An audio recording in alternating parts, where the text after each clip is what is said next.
বিজেপির কাছে হারের পর ভারতের পশ্চিমবঙ্গের তৃণমূল কংগ্রেস নেত্রী মমতা বন্দ্যোপাধ্যায়ের রাজনৈতিক ভবিষ্যৎ নিয়ে শুরু হয়েছে আলোচনা সমালোচনা। সবার মনে প্রশ্ন, তিনি বিরোধী দল হিসেবে রাজনীতি চালিয়ে যাবেন না ভিন্ন পথে হাঁটবেন। এছাড়া দলকে নতুন করে গড়ে তোলার ক্ষমতা ৭১ বছর বয়সী মমতার আছে কিনা, এসব প্রশ্নই দেখা দিয়েছে সবার মনে। নমস্কার, অনেক নমস্তে জানাচ্ছি।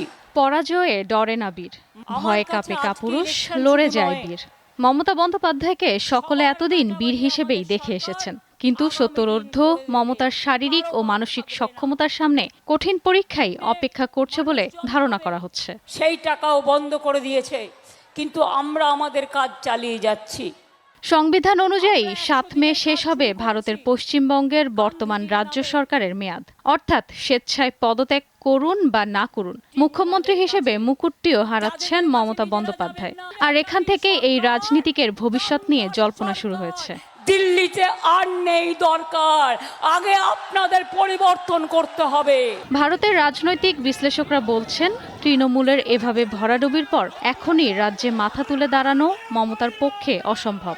কেন্দ্রীয় সরকারের চাপ, রাজ্যে বিজেপির উত্থান এবং প্রধানমন্ত্রী ও স্বরাষ্ট্রমন্ত্রীর তীক্ষ্ণ নজরদারি থাকবে মমতার উপর।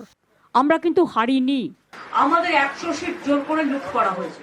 রাজনীতিতেও এতদিন তিনি নিজের মতো করে চলেছেন। কংগ্রেস নেতা রাহুল গান্ধীকেও পাত্তা দিতে চাইতেন না। এখন সেই অবস্থান বদলাতে হবে কিনা সেটাও বড় প্রশ্ন। যদিও ভোটের ফল নিশ্চিতের পর রাহুল ফোন করেছিলেন মমতাকে, এমনকি ভোট চুরির অভিযোগও সমর্থন করেছেন কংগ্রেস নেতা।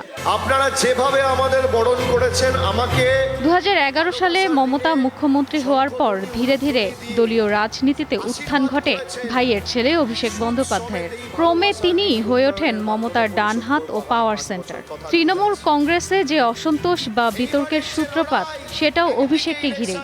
প্রথমে মুকুল রয়, পরে শুভেন্দু অধিকারী ও সৌমিত্র খাঁর মতো নেতারা দল ত্যাগ করেছেন এই ভাইয়ের ছেলের কারণে। এখন সবচেয়ে বড় প্রশ্ন, ক্ষমতাচ্যুত হয়ে দলকে নতুন করে গড়ে তোলার ক্ষমতা কি মমতার রয়েছে, নাকি সেই দায়িত্ব পুরোপুরি চলে যাবে অভিষেকের হাতে? আর গেলেও কি সেই দায়িত্ব পালন করতে অভিষেক প্রস্তুত? নতুন বছর শুরু। ইশরাত সুমা, দীপ্ত বার্তা কক্ষ।